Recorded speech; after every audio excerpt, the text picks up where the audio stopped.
Alô, amigos!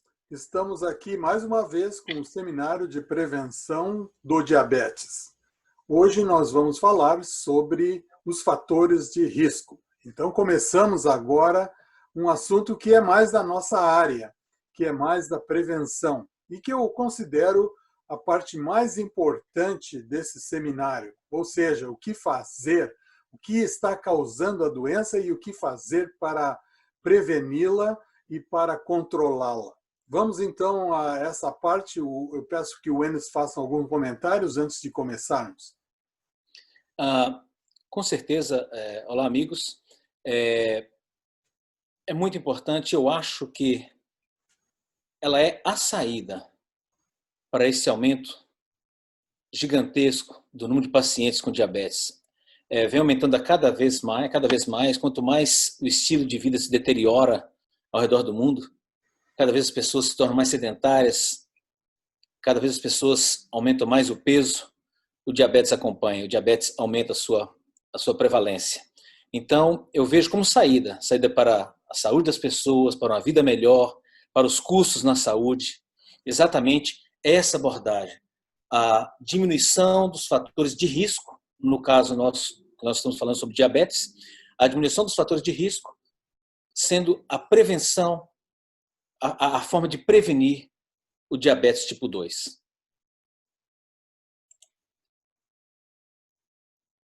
E hoje a nossa conversa são exatamente sobre os fatores de risco. E é esse o objetivo da medicina preventiva, da prevenção, diminuição dos fatores que levam ao diabetes. E nós vamos conversar sobre esses fatores de risco hoje. Muitos conhecidos, os fatores de risco, a maioria deles conhecido pela população, mas nós vamos conversar um pouco mais sobre eles. Esses são os fatores de risco conhecidos do diabetes. Nós temos aqui uma vida sedentária e muitos estudos mostram comunidades onde se adota um estilo de vida não sedentário, pessoas que fazem caminhadas, pessoas que gastam energia, atividade física, através da atividade física, com uma prevalência menor de diabéticos nessa comunidade. Vemos aqui outro fator de risco, que é a obesidade. A gente vai ver que somente aqui na América existem estudos comparativos a evolução da obesidade ao redor dos anos, que acompanha exatamente nos estados, nos locais, o aumento do diabetes. Então, o aumento do diabetes ele está relacionado com o aumento da prevalência de obesidade naquela sociedade. Tem o histórico familiar, a pressão alta, uma má alimentação, o estresse, algumas situações, algumas doenças como síndrome do ovário policístico, a paciente que já teve o diabetes gestacional e histórico de doença cardiovascular. Fora dessas ali, outros fatores de risco conhecidos são as pessoas que têm uma situação conhecida como pré-diabetes, que é o nível de glicose no sangue de 100 a 125. A gente já viu que o diabetes é acima de 126. Então, as pessoas que têm a glicose de 100 a 125 é o pré-diabetes. E um percentual alto desses pacientes, nos próximos 2 a 3 anos, irão se tornar diabéticos. Ou tem grandes chances, no decorrer da vida, se tornar diabético. E esse é o momento. As pessoas que apresentam pré-diabetes, fazer intervenção e reverter essa situação. Colocar o nível da glicose para nível normal. Outra situação, o colesterol alto, estar acima do peso. Os estudos mostram que a gordura, principalmente a gordura em volta da cintura, está muito relacionada com os níveis de diabetes. O uso de corticoide é outro fator também de risco para a doença do diabetes tipo 2. Vamos começar a falar sobre a obesidade. Em termos gerais, a obesidade leva à formação de o que chamamos de substâncias pró-inflamatórias. A obesidade leva a situação de inflamação, onde faz com que a insulina não exerça a função dela. Então, esse é o conceito a ser gravado. Por isso, combater a obesidade, porque a obesidade é um importante fator de risco, como já comentamos, para o diabetes tipo 2. E a sequência é essa na obesidade. O excesso na ingestão de nutrientes. Existe o indivíduo, a pessoa se alimenta, aumenta esse consumo de nutrientes. Esse aumento de nutrientes, para que seja guardado na célula, principalmente tecido adiposo, faz com que a célula aumente de tamanho. E a partir de um determinado momento, serve também de estímulo para que ela multiplique o número. Então, o excesso de nutrientes faz com que a célula cresça e também multiplique os números, o número de células, né? Aí começa a acontecer diferenciação dentro dessa célula adiposa, nós vamos ver no slide que vem a seguir, e essa diferenciação produz esses fatores inflamatórios, principalmente TNF-alfa e a interleucina 6. Esses são substâncias que causam inflamação no corpo e vão, de uma forma geral, provocar um estado inflamatório no organismo e a resistência à insulina. Então, veja bem, o aumento do consumo de nutrientes, para que se reserve esse consumo, não se alimentou a mais, não se gastou essa energia, não se gastou isso ali, faz com que existe reserva. A célula cresce. Esse crescimento da célula provoca diferenciação dentro da célula e produz substâncias. E essas substâncias vão impedir que a insulina, que é um hormônio que coloca a glicose para dentro da célula, impede que a insulina exerça a função dela. E aí a glicose fica aumentada a nível sanguíneo, com todas as suas repercussões que a gente tem conversado sobre isso.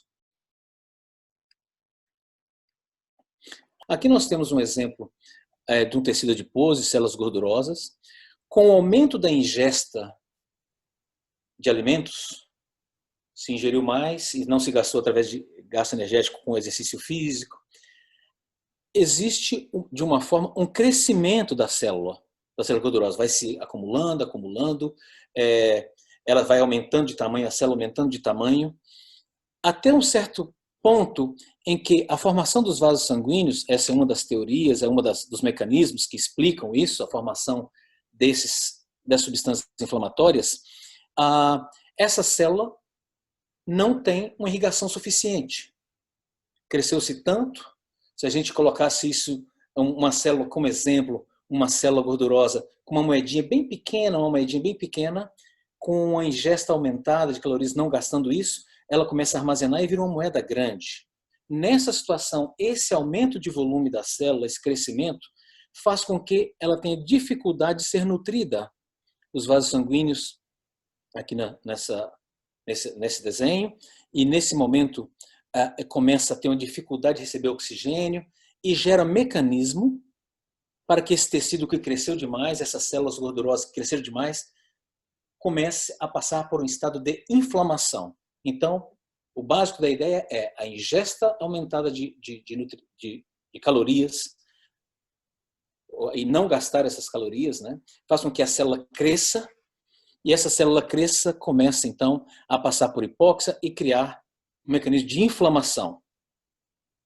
E esse aqui são os compostos que, após o crescimento, após esse mecanismo de inflamação, os compostos formados. Aqui está o nosso TNF-alfa e interleucina 6.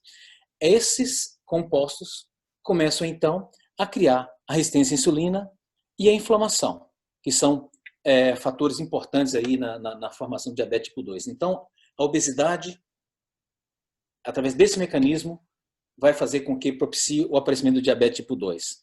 E aqui são os compostos formados pela célula adiposa nesse processo aí da obesidade. Veja bem, esse slide serve como um resumo.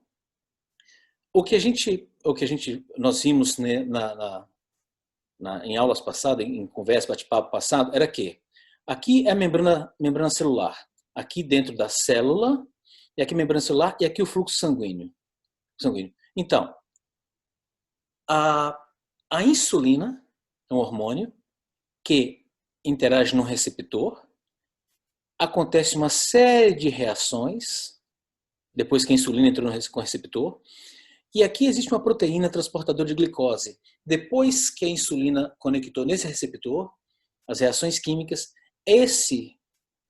essa proteína transportadora de glicose vai para a membrana da célula e capta a glicose. Mas veja bem, olha o TNF-alfa. Quando o TNF-alfa, que é esse marcador inflamatório, que é essa substância formada devido à inflamação da obesidade, causada pela obesidade, ele interage na célula e impede essa cascata de reações, ou seja, aumentou o TNF-alfa, a proteína que precisava ir do citoplasma, de dentro da célula, para a membrana, ela não se expressa na membrana, não vai. Então, com isso, a glicose sobra, aumenta na circulação. Esse mecanismo também olha para os ácidos graxos livres. Então, o aumento da obesidade, o aumento das células adiposas, esse aumento, essa falta de nutrientes, que ela deixa de ficar bem nutrida, essa situação forma esses compostos inflamatórios. Esses compostos inflamatórios no sangue interagem aqui, vêm reagir na membrana da célula e impede a boa ação da insulina. A insulina deveria interagir com a membrana no receptor dela, fazer as reações e colocar essa proteína na membrana celular e essa proteína captar essa glicose. Mas essa cascata de reação é impedida por ácidos graxos livres, que aumenta com a obesidade, é impedida com TNF-alfa e outras situações. Esse é um mecanismo, então, onde a obesidade provoca um aumento da glicose circulando, porque ele cria uma resistência à ação da insulina na parede da célula. E cabe salientar aqui que os estudos mostram que quando se perde um indivíduo com obesidade, né, quando se perde acima de 5% do peso, se melhora a produção desses fatores inflamatórios. Esse slide vem para nos mostrar que existe uma saída. A perda de peso, 5% dessa perda de peso, diminui a formação desses anti-inflamatórios, das substâncias inflamatórias, o TNF-alfa, interleucina 6. Então, fica aqui já uma sugestão dessa perda de peso de 5% nas pessoas que estão com sobrepeso e obesidade. E já vão melhorar, então, a ação da insulina por diminuir a formação do TNF-alfa e interleucina 6. Aqui nós temos, então, o AGE. Nós estamos vendo, então, sobre os fatores de risco. Nós vimos, na palestra anterior, que quando a glicose entra muito, está aumentada a sua entrada na célula, nos casos do paciente que tem um aumento de glicemia no sangue, aumento da glicose no sangue e entra mais glicose nos tecidos, nas células que não precisam da insulina, forma muito AGE. E esse AGE, ele reage com componentes dentro da célula e prejudica a função.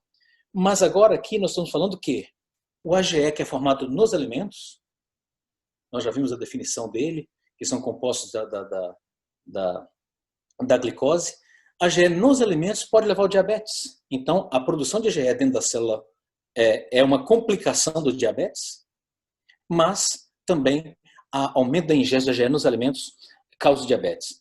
Lógico que a formação da AGE depende do tipo de alimento, tem alimentos com mais, outros com menos, mas a forma de preparo, que é o nosso foco aqui, que é a prevenção, é uma forma importante de prevenir o consumo desse AGE, ou seja, preparando melhor o alimento, nós vamos conversar, ou preparando melhor esse alimento, se diminui a ingesta, a formação desse AGE no preparo e, com isso, a diminuição de ingesta de AGE. Então, só um exemplo dessa como interfere a forma de preparar o alimento na quantidade de AGE. Olha o peito de frango. Nesse trabalho, eles mostraram que um peito de frango frito por 8 minutos forma 73.896 unidades, porque foi frito. O peito de frango, essa mesma amostra, mesmo tamanho, ele cozido por 1 hora forma só 11.236. Então, a forma de preparo dos alimentos também é uma forma importante na prevenção do diabetes, dando-se preferência para alimentos cozidos, uma temperatura não elevada. Por quê? Quando se vai fritar, assar, grelhar, potencializa a formação desse composto, que é um fator de risco para o diabetes. Esse é um outro estudo, onde pegaram um grupo de pessoas por pessoas acompanhando através da alimentação, e eles viram que, durante um ano, as pessoas, mesmo que apresentavam resistência à insulina, a insulina não estava trabalhando bem, quando eles implementaram uma dieta com a baixa formação de AGE, essa resistência diminuiu. Então, mostrando que é importante dar atenção a esse preparo dos alimentos na prevenção do diabetes. O tipo de alimento também ajuda a diminuir esse AGE. Alimentos com vitamina C, vitamina E, tiamina, o alho. Nesse estudo mostrou que diminui esse AGE. Então, quando se prepara um alimento grelhado, assado, se forma mais. E esse alimento no organismo, por um período de tempo, vai passar na circulação, o rim tenta eliminar, e no período de horas, 1, 2 dias, ainda continua uma parcela dele ali dentro, fazendo efeito no corpo, e esse AGE, vai formar radicais livres, vai comprometer o funcionamento da célula e é um fator de risco para o diabetes. Como prevenção, cuidar na forma de preparo dos alimentos. E, segundo esse trabalho, um cozimento de alimentos a temperatura próxima de 100 graus e por curto períodos ajuda a combater. E uma dieta rica em vitamina C, vitamina E, tiamina, também ajuda a diminuir o AGE que está nos alimentos ingeridos através da alimentação. Um outro fator de risco para o diabetes é a depressão. Publicações diversas mostram que a depressão está significativamente aumentada no diabetes. O mecanismo que os estudos mostram que os pacientes com depressão, eles aumentam essas citoquinas inflamatórias que nós falamos. Essas citoquinas que formavam na obesidade, o TNF-alfa e o L6, as pessoas deprimidas, nesse estudo, mostrou que, quando comparada com pessoas saudáveis, essas substâncias estão aumentadas. E a gente viu que essas substâncias atrapalham na ação da insulina. Ou seja, aumentou essa substância, o TNF-alfa e a interleucina 6, elas diminuem a ação da insulina, fazendo com que aumente a glicose no sangue. Então, no caso da depressão, seriam os fatores, alterações hormonais ali, junto com os fatores inflamatórios, faz esse aumento dessa resistência da insulina. Um outro fator importante, os estudos apontam, é a qualidade do sono do diabetes. E nesse mapa aqui, esse artigo foi publicado em 2018, eles comparam exatamente, e eu trouxe para ficar claro, olha a incidência aqui, a prevalência do diabetes nesse mapa, sendo a região mais acometida, e olha onde nos estudos mostram que as pessoas dormem menos.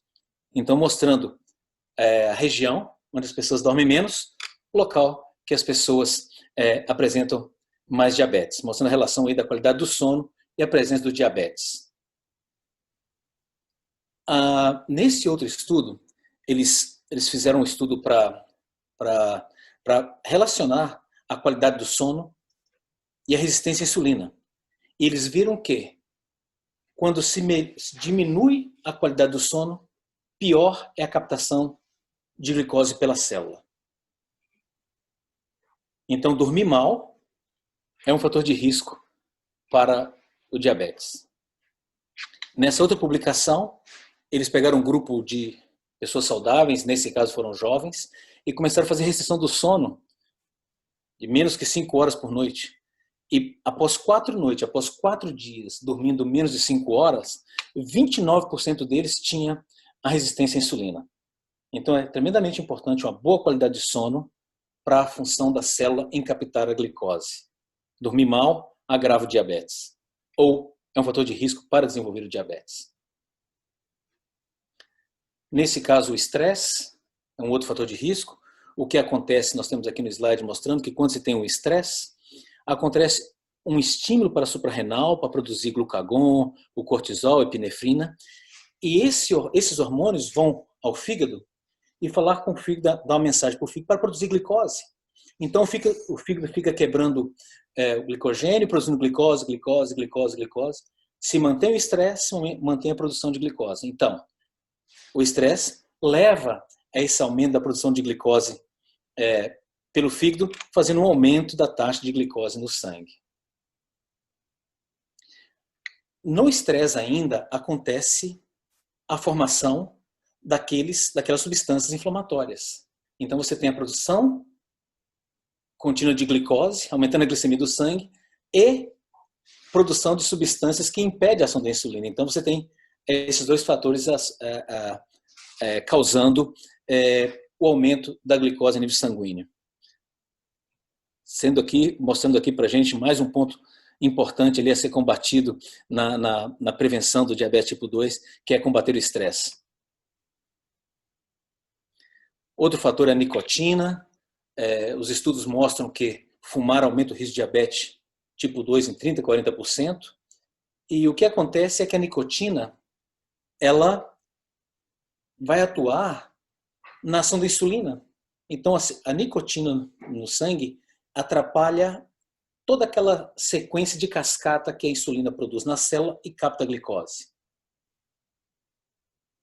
O excesso de bebida alcoólica, esse trabalho também nos mostra que o excesso de bebida alcoólica causa o diabetes. E um outro fator é que essa bebida alcoólica ela propicia o aparecimento de gordura, né, o acúmulo de gordura abdominal. E essa gordura abdominal está ela é mais perigosa. Os estudos mostram que a gordura abdominal produz substâncias inflamatórias que nós temos falado, mais do que outros locais. Então, a gordura visceral, essa gordura abdominal, produz mais substância inflamatória. E o álcool propicia o aumento de gordura, a gordura visceral, a gordura abdominal. Outra coisa é que o consumo de álcool faz a gordura no fígado, atrapalhando o bom desempenho das células do fígado. E também nas células do pâncreas, né? O álcool altera a produção de insulina a nível do pâncreas também.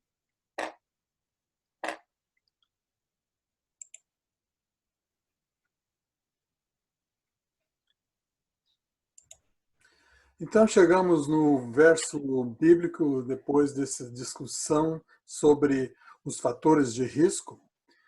Portanto, quer comais, quer bebais ou façais qualquer outra coisa, fazei tudo para a glória de Deus. Nós já mencionamos aí que as comidas, né, são importantes, o tipo de bebida, no caso o álcool também está relacionado com a doença, mas eu acho importante essa parte, façais qualquer outra coisa.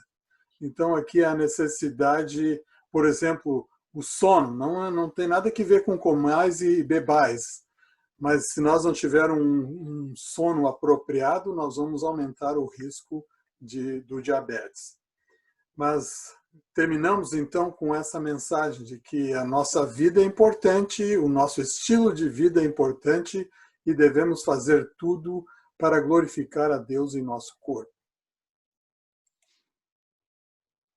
Agora então vamos aos comentários.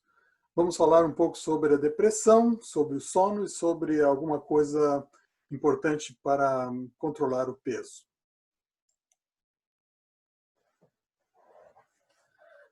Então, muito bem, eu acho que foram assuntos importantes que estão sendo descobertos em relação à doença.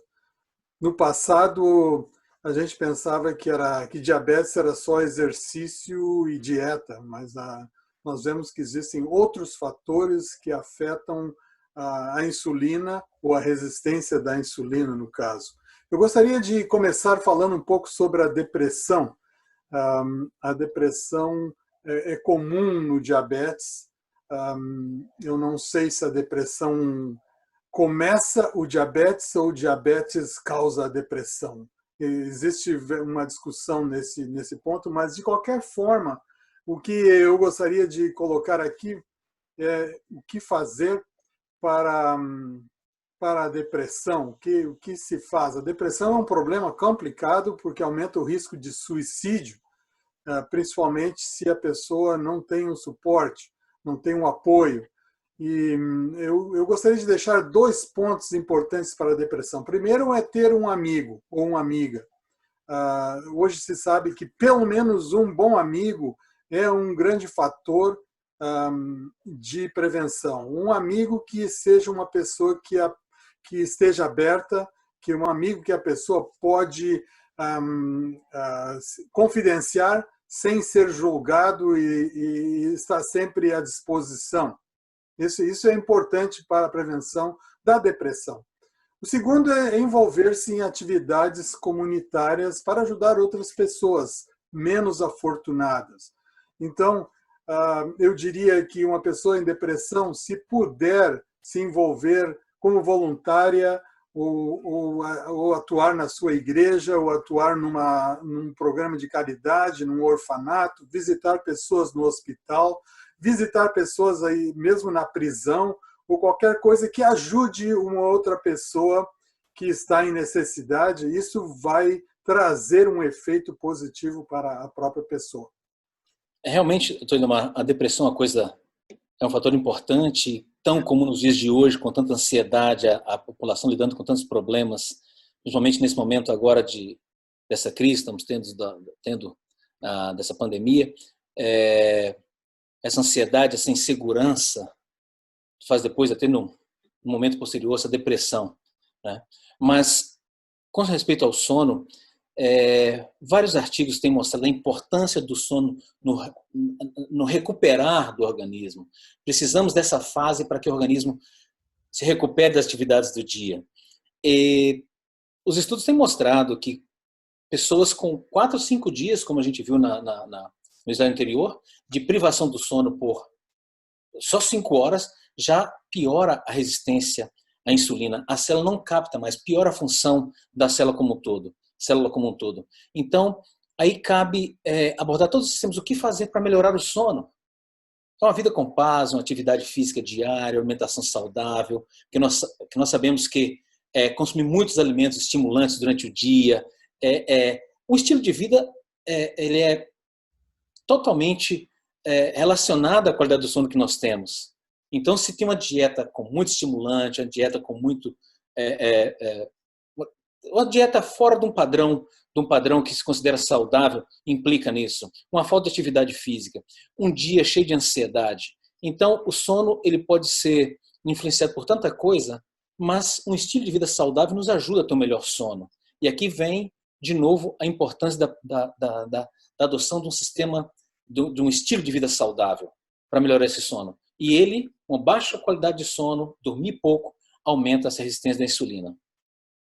Eu gostaria de adicionar a higiene do sono, porque às vezes as pessoas não reconhecem que elas devem seguir durante o dia uma atividade e à noite deveriam se preparar, se a pessoa tem um problema com sono, se preparar para o sono, com atividades mais relaxantes, com uma música mais relaxante. E existem 3 fatores que são importantes, que é a temperatura, que deveria ser mais fria, a luz, que deveria ser mais escura possível, e o som, que deveria ser mais silêncio possível. Esses 3 fatores produzem uma melhor qualidade de sono e um sono, porque às vezes não é só a qualidade, a pessoa não consegue dormir. Bom, vamos falar sobre o peso agora. Esse é um dos problemas maiores da nossa sociedade que vão junto com o diabetes, né? O peso e o diabetes estão associados, como vocês viram, o excesso de gordura afeta as células e principalmente a gordura abdominal acaba produzindo substâncias que bloqueiam o efeito da insulina. Mas o que se pode fazer para controlar o peso? Isso é um problema comunitário. Talvez a gente até tenha que desenvolver um outro seminário no futuro só para o controle do peso. Eu diria que para o peso é semelhante ao que nós falamos sobre diabetes. Se o Enes repetir o que ele falou sobre o estilo de vida, é o mesmo estilo de vida que nós precisamos para prevenir, para controlar o peso, ou seja, desenvolver um exercício, um hábito de exercício e uma dieta adequada. Na verdade, Em termos de exercício, eu diria que o mais importante ultimamente é o fato de não ficar sentado muito tempo. A gente às vezes fala, vai no ginásio e faz isso e tal, e aí a pessoa senta e trabalha por 8 horas sentada, e depois vai para casa, vai para o ginásio, faz 1 hora, e depois fica mais 6 horas em frente da televisão, e depois vai dormir. Então, esse sedentarismo, esse período muito grande sentado, não faz bem para a saúde, mesmo que se compense com uma meia hora ou 1 hora de exercício. Então, é importante termos isso na consciência. Eu me lembro que eu tive alguns pacientes de um departamento aqui de Loma Linda que fizeram um exame na nossa clínica sobre a qualidade da gordura e dos músculos, da distribuição corporal dos músculos, e essa pessoa tinha tudo normal. Eu perguntei então para ela, qual é o seu tipo de exercício que você faz? Ela falou, não faço exercício, eu só me mantenho ativo. Então, no departamento dela tinha um alarme, e a cada hora aquele alarme dava um sinal, e aí eles tinham que sair e fazer alguma coisa por 2, 3 minutos, caminhar, subir a escada, descer, ir no banheiro, fazer alguma coisa, e aí voltavam a trabalhar. E isso durante o período todo de trabalho, sempre tinham esses breaks, esses intervalos, e isso mantinha o corpo da pessoa em função. Eu acho que esse é um dos segredos do controle do peso. Eu concordo, Dr. Idomar. Realmente estar ativo, gastar energia, né? E nós vamos falar mais em outros momentos que quando se está ativo, se ativa a musculatura, ele faz com que o receptor vá buscar a glicose. Então é tremendamente importante, né? Em linhas gerais, eu acho que é aumentar a atividade, né? Estar sempre ativo. Os trabalhos mostram que a técnica de fazer um balanço negativo de 500 calorias por dia seria uma boa, em termos de você usar algum aplicativo, né? Eu vejo muitas pessoas usando aplicativo hoje, onde ele controla o que ingeriu, a quantidade de calorias, e o que gastou. Então, se você tem um aplicativo, pode usar o telefone, a quantidade de calorias ingeridas e o que foi gasto, e fazer um gasto, um balanço negativo, ou seja, estar 500 calorias por dia ali de gasto nessa conta, favorecendo o gasto energético, 500 calorias, né? É uma forma de, no final da semana, estar aí com o consumo de 3.500 calorias aí por semana, representando quase meio quilo. Isso em regras gerais. A forma mais... a forma ideal, não mais correta, a forma ideal é quando tivesse acompanhamento de alguém, de alguma pessoa que entenda, algum profissional da área que adequa a dieta que você vai fazer, uma dieta específica para você, atividade de exercício físico você pode fazer. Essa é a forma ideal, mas nós estamos falando aqui de regras gerais para a comunidade poder fazer. Um ponto de vista que eu vejo que é interessante é montar ali um balanço energético negativo de 500 calorias por dia, onde você consome menos do que você gasta. Isso você vai gastando essa energia e perdendo peso, né? Lembrando que quando se perde 5% do peso corporal, os trabalhos já mostram que quando se dosa a substância, esses marcadores inflamatórios que a gente conversou, o TNF-alfa, interleucina 6 e outros, quando se dosa no sangue antes de implementar essa mudança para perda de peso, e depois, dosando antes, e depois que perdeu 5%, existe uma diminuição desses marcadores inflamatórios, dessas substâncias. 5% do peso já representa uma melhoria desses marcadores, já representa uma melhoria da resistência à insulina. Muito bem. Eu diria que, por controle do peso, é importante ter apoios, e um deles é o apoio profissional. Eu acho que visitar um médico, uma dietista, sempre é importante para fazer um bom programa e para ter sucesso. Depois, o apoio social. É importante que a família tenha apoio. O problema de peso não é uma coisa pessoal mais, é uma coisa social. Se os amigos e se a família, todos esses foram obesos, as chances de ser obeso aumentam. Então, isso significa que a pessoa deve procurar ter um apoio social de sua família, mas um apoio que em favor de um programa alimentar adequado. Por outro lado, o apoio social é importante porque a pessoa vai ter o controle da depressão, como nós falamos antes. O apoio ambiental é importante, que a pessoa, então, controle o que está ao redor, controle o que está dentro da sua geladeira, prepare-se para quando a pessoa vai comer fora, saiba onde vai, não deixa para que as coisas aconteçam quando a pessoa está com fome, porque quando está com fome a gente vai comer o que quer, então a gente tem que ter um preparo ambiental adequado que seja feito previamente. Todos esses apoios são importantes, mas eu acho que o apoio mais importante aí é o apoio espiritual. Muitas vezes a comida se torna um hábito e às vezes uma adição.